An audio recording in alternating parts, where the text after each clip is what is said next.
It was just a normal morning during the holiday, with the sun shining bright, hinting at a fun day ahead. I was trying to get my son Aaron ready for his baseball game when everything changed suddenly. As I opened the door, I was stunned to see my husband Mark standing there. The same husband who had disappeared without a trace 3 years ago. "This is our home," he stated firmly, but with a hint of uncertainty in his voice. Before I could fully comprehend his return, another person appeared behind him. Clara, my sister-in-law.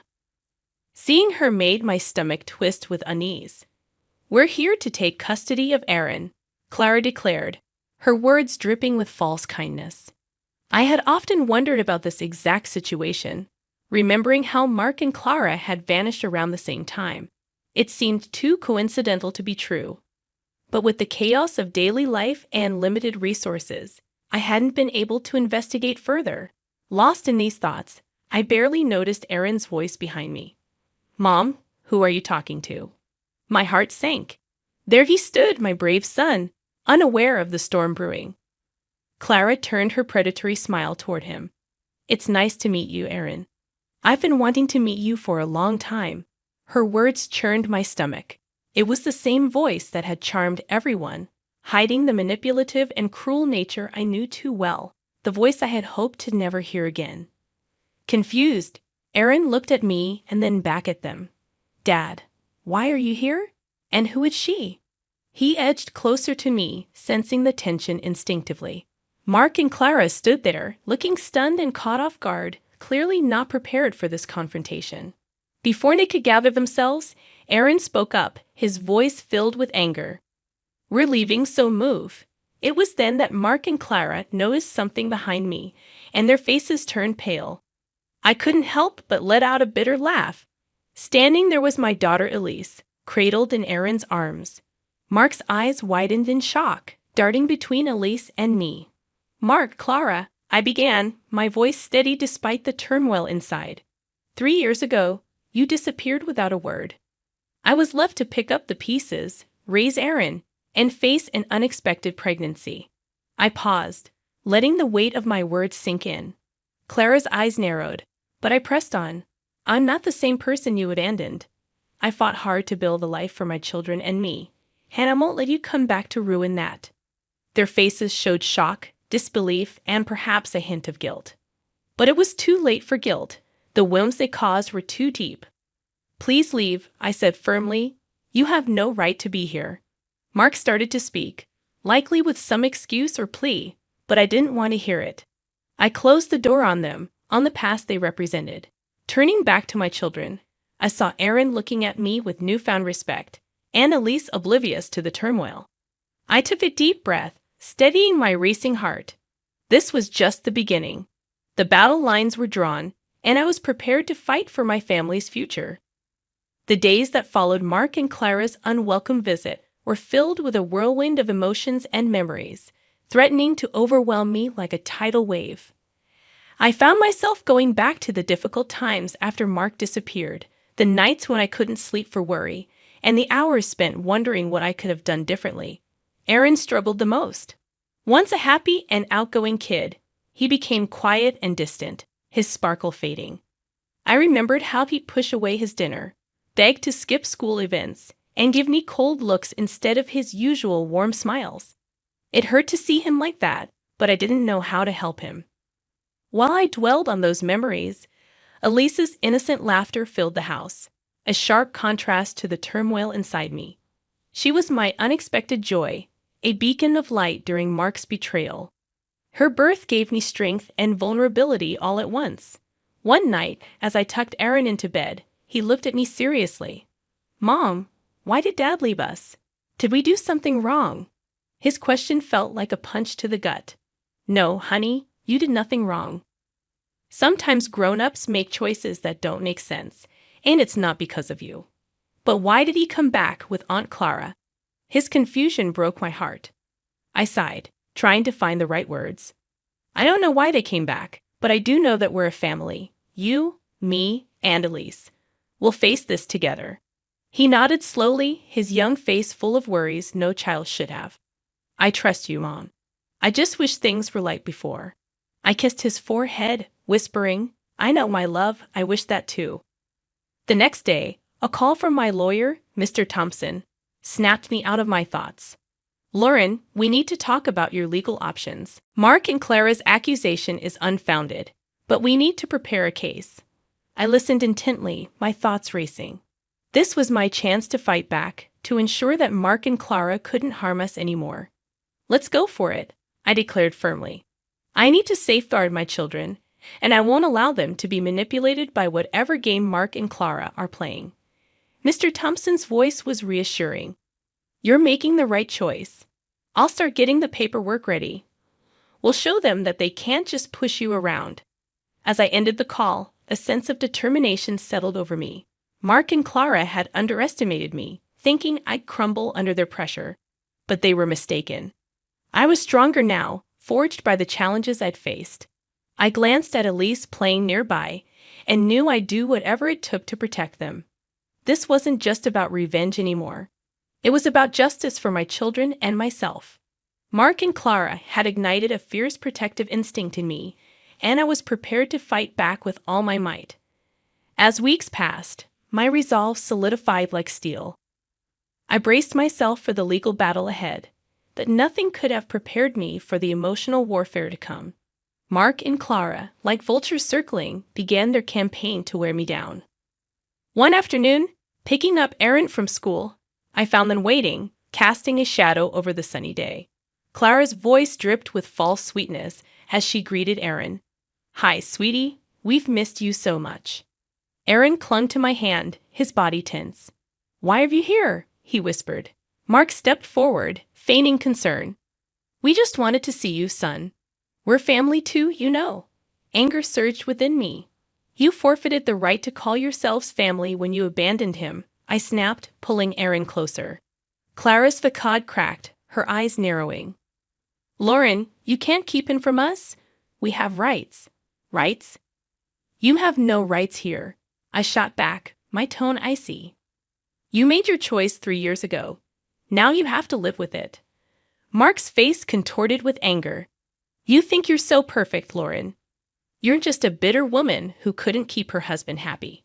Aaron's grip on my hand tightened, his body trembling. "Let's go, Aaron," I said, leading him away, but Clara wasn't finished. "You'll regret this, Lauren. We'll get what we want, as we always do." Their threats lingered as we walked away, but I refused to show them any fear. I had to stay strong for Aaron and Elise. That night, their words echoed in my mind as I lay in bed. The thought of losing Aaron to them was unbearable. I couldn't let it happen. I had to be sharper, tougher. The next day, I met with Mr. Thompson, my resolve like armor.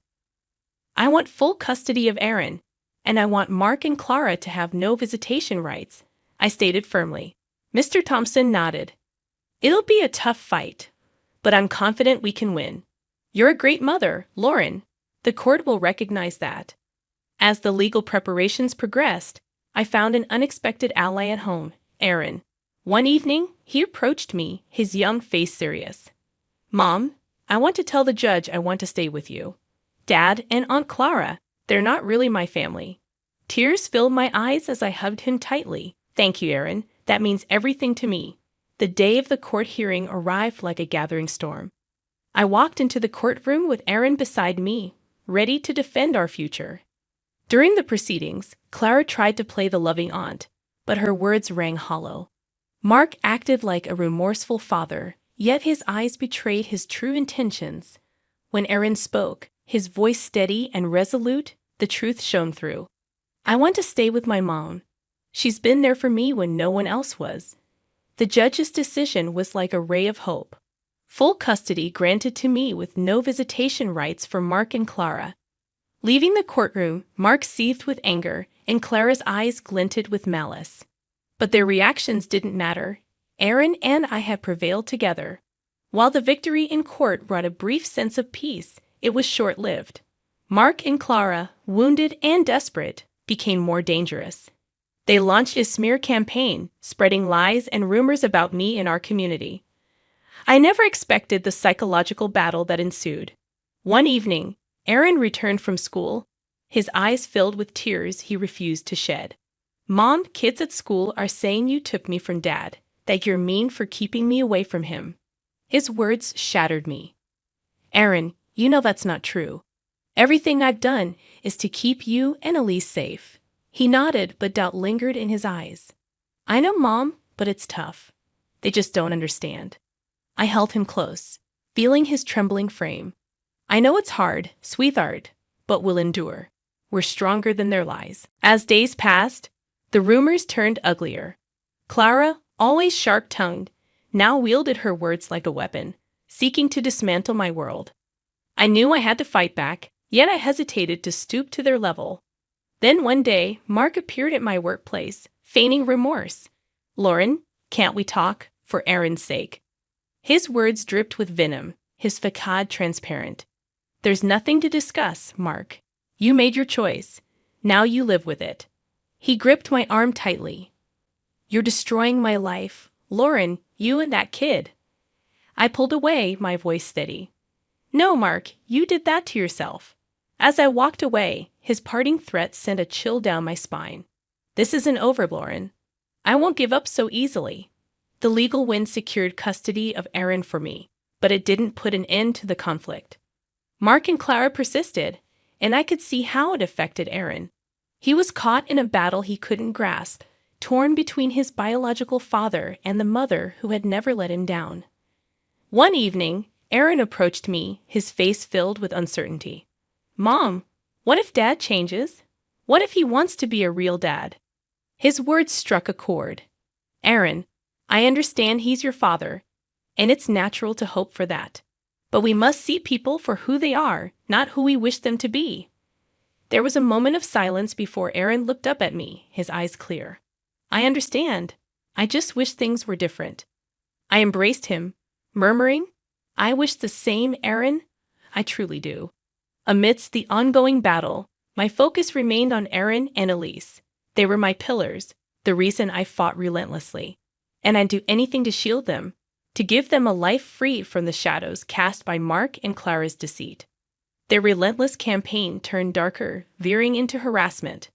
They seemed omnipresent, at my workplace, near Aaron's school, always lingering, always observing. It became a psychological siege, its weight bearing down on me daily. Yet, I refused to be cowed. It was time to retaliate, to show them they couldn't disrupt our lives without repercussions. I arranged a meeting with Mr. Thompson, my determination unwavering. Mr. Thompson, it's time for more decisive legal action. I want to pursue a restraining order against Mark and Clara, and I want to sue them for harassment and defamation, I asserted. Mr. Thompson agreed wholeheartedly. I believe that's a prudent step, Lauren. Their behavior is intolerable, and they must face the legal consequences. The legal battles were arduous, but I remained steadfast. In court, Mark portrayed himself as the victim, a man unfairly treated by his vengeful ex-wife. Clara, ever the performer, shed tears over being deprived of a role in her nephew's life. However, their theatrics couldn't obscure the truth. The judge saw through their charade and granted the restraining order. Furthermore, they were instructed to compensate for the harm caused by their defamatory actions. Leaving the courtroom, Mark seethed with anger, while Clara's eyes smoldered with unspoken threats. Yet, this time, I refused to be intimidated. The law was on my side. Their defeat in court failed to extinguish their vendetta. If anything, it seemed to stoke their malice further. One day, I received a chilling call from Mark. You think you've won, Lauren? You think you can ruin my life and walk away? I'll ensure you regret this, he spat over the phone. I gritted my teeth, suppressing the fear his words ignited. You brought this upon yourself, Mark. I'm merely safeguarding my family. You haven't seen the end of me, Lauren.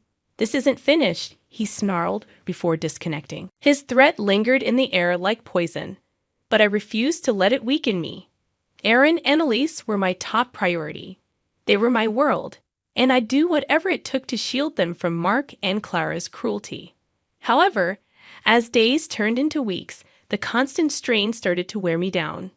The perpetual watchfulness, the dread of what Mark might do next, the weight of single motherhood, it consumed me entirely. One evening, As I tucked Elise into bed, Aaron approached me, his expression serious. Mom, are we going to be okay? Dad sounded really angry on the phone. I enveloped him in a hug, my heart breaking for the burden he carried. We'll be okay, Aaron. I won't let anything happen to us, I promise. Yet, even as I uttered those words, I knew the battle was far from over. Mark and Clara loomed like a looming storm, and I had to be prepared for whatever they threw our way. The weeks post-court ruling were fraught with tension and vigilance. Mark and Clara, constrained by the restraining order, retreated into the shadows, their silence more unsettling than their threats. I sensed this lull was just the calm before another storm. Then it struck. Clara, in a desperate move, staged a public spectacle. While I was grocery shopping, she emerged out of nowhere, hurling accusations. You're a monster, Lauren. You've torn our family apart. Clara's cries drew the attention of bystanders. I stood firm, my voice unwavering. Clara, you need to leave. You're violating the restraining order. Enraged, she spat back. I don't care. The world needs to see your true colors. But her theatrics backfired. The store manager, recognizing the disruption, called the police. As they escorted a hysterical Clara away, her facade of the wronged aunt crumbled. This public meltdown proved to be the tipping point. The police charged Clara with violating the restraining order and causing a public disturbance. Mark, too, faced repercussions. His involvement in the harassment and defamation, now laid bare, led to his arrest. As I witnessed their apprehension, a twinge of pity stirred within me. They had plummeted into their own abyss, a pit of lies and animosity they had dug themselves. Yet this feeling was swiftly eclipsed by a sense of justice. They were finally being held accountable for their actions. In the aftermath, the community's perception shifted. The truth about Mark and Clara's deceit and manipulation came to light. Those who had once whispered behind my back now extended their apologies and support. Aaron, witnessing his father and aunt's downfall, grappled with conflicting emotions. Mom, is it wrong to feel relieved about Dad and Aunt Clara getting arrested?